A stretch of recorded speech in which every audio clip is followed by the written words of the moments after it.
तो चुनाव से पहले इस बात की कोशिश है कि टिकट फाइनल किए जाएं और एक दूसरे की जो राजनीतिक दावे उनकी छुट्टी की जाए, लेकिन छुट्टी पर राजनीति भी शुरू हो गई है। हरियाणा में 1 अक्टूबर को चुनाव होना है, लेकिन बीजेपी ने मांग की है कि 1 तारीख को त्योहार है, इसलिए वोटिंग कम हो सकती है। छुट्टी की जो है वो दिन है, ऐसे में तारीख बदली जाए और इसी पर राजनीति हो रही है।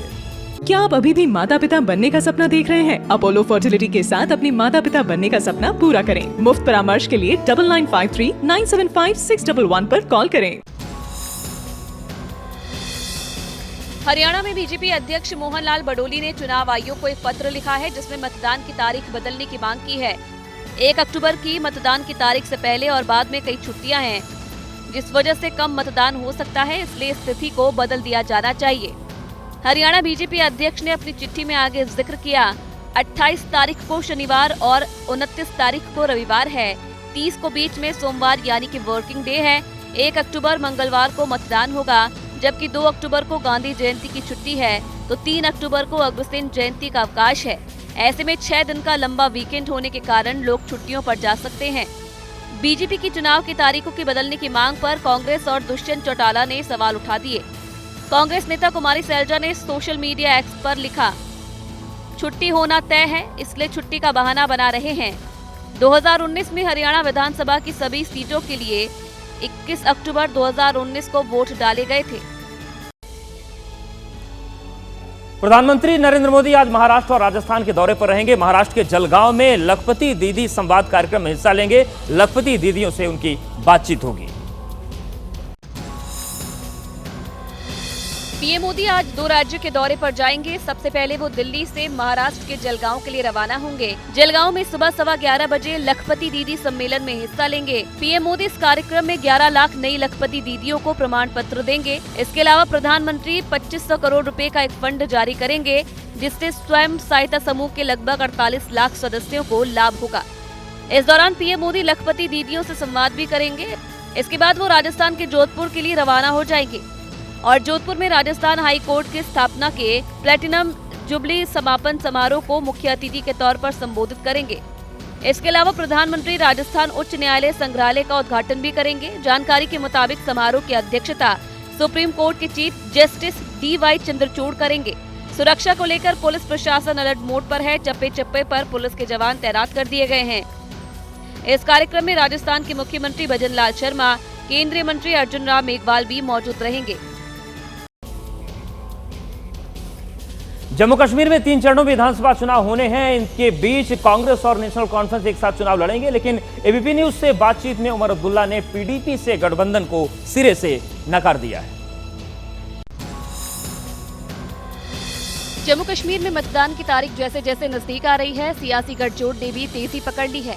घाटी में कांग्रेस और नेशनल कॉन्फ्रेंस का गठबंधन हो चुका है। ऐसे में पीडीपी चीफ महबूबा मुफ्ती की उम्मीदों को झटका लगा है। एबीपी न्यूज से खास बातचीत में नेशनल कॉन्फ्रेंस के नेता उमर अब्दुल्ला ने पीडीपी से किसी तरह के गठबंधन से इनकार कर दिया।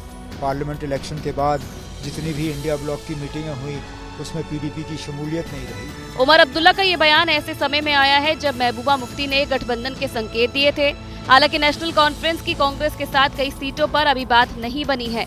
ज्यादातर सीटों पे तो मंजूरी हो गई है। कुछ सीटें हैं जिन पे हम अड़े हुए हैं, कुछ सीटें हैं जिन पे कांग्रेस जो है वो अड़ गए हैं। जम्मू कश्मीर में जिस तरह से कांग्रेस और फारूक अब्दुल्ला की पार्टी का गठबंधन हुआ है, वो बीजेपी को रास नहीं आ रहा। जम्मू कश्मीर में 3 चरणों में चुनाव होना है। ऐसे में सभी दलों ने जीतने के लिए पूरा जोर लगा दिया है। परिवारों की सत्ता की लड़ाई, गांधी, मुफ्ती और अब्दुल्ला परिवार की सत्ता की लड़ाई। और चलिए अब बात करते हैं पश्चिम बंगाल के कोलकाता कांड की। 9 दिन से सीबीआई की जांच चल रही है। रोज नए खुलासे हो रहे हैं। इन सब के बीच जांच पड़ताल का दौर जारी है और जो मुख्य आरोपी है आज उसका पॉलीग्राफ टेस्ट किया जाएगा। साथ ही छापों का दौर भी चल रहा है। कोलकाता रेप मर्डर केस की जैसे जैसे जांच आगे बढ़ रही है, नए नए खुलासे हो रहे हैं। सीबीआई जानना चाहती है कि क्या संजय रॉय के अलावा कोई और भी साजिश का हिस्सा है।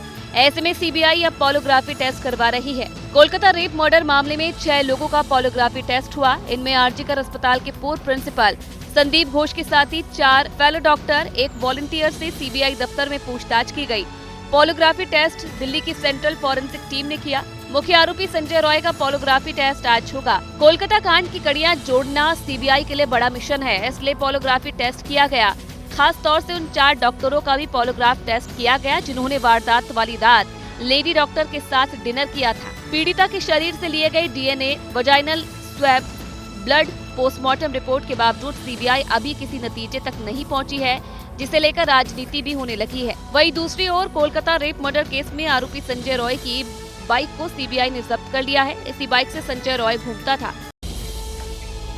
दिल्ली से एक हैरान कर देने वाला मामला सामने आया है, जहां पर केवल एक दिन की छुट्टी के लिए 5 साल के बच्चे की हत्या कर दी गई। ये जो पूरी घटना है दयालपुर के तालीम उल कुरान मदरसे की है। दिल्ली के मदरसे में एक बच्चे की हत्या के बाद इलाके में सनसनी मच गई। जांच में पता चला कि उसी मदरसे में पढ़ने वाले 3 बच्चों ने रुहान नाम के बच्चे की हत्या कर दी। तीनों नाबालिग आरोपियों को लगा कि बच्चे की मौत के बाद मदरसे में एक दिन की छुट्टी हो जाएगी। नॉर्थ ईस्ट दिल्ली के एक मदरसे में एक नाबालिग बच्चे के मौत का मामला जो है वो सामने आया है और जिस मदरसे में पूरी घटना हुई, हम फिलहाल उसी के बाहर यहाँ पर मौजूद है। मेरे ठीक पीछे आप देख पाएंगे। दरअसल मदरसे में 5 साल के बच्चे का संदिग्ध हालत में शव मिला। बच्चे का शव मिलने के बाद मदरसे के बाहर लोगों ने जमकर हंगामा किया। जैसे ही इसकी जानकारी पुलिस को लगी, वो मौके पर पहुंचे और लोगों को शांत करवाया। इलाके में किसी तरह की कुछ दिक्कत न हो, जिसके चलते यहाँ पर आप देख पाएंगे भारी संख्या में जो पुलिसकर्मी है वो भी तैनात नजर आएंगे। लेकिन जिस तरह की ये जो घटना हुई है उसके बाद अब पुलिस ने भी कार्रवाई की है और बच्चे के शरीर पर कुछ दाने जैसे निशान पाए गए हैं, जिसके बाद पुलिस ने जब जांच आगे बढ़ाई तो उसकी हत्या का खुलासा हुआ। जिसके बाद दिल्ली पुलिस ने मदरसे में पढ़ने वाले 3 बच्चों को हत्या के आरोप में पकड़ लिया।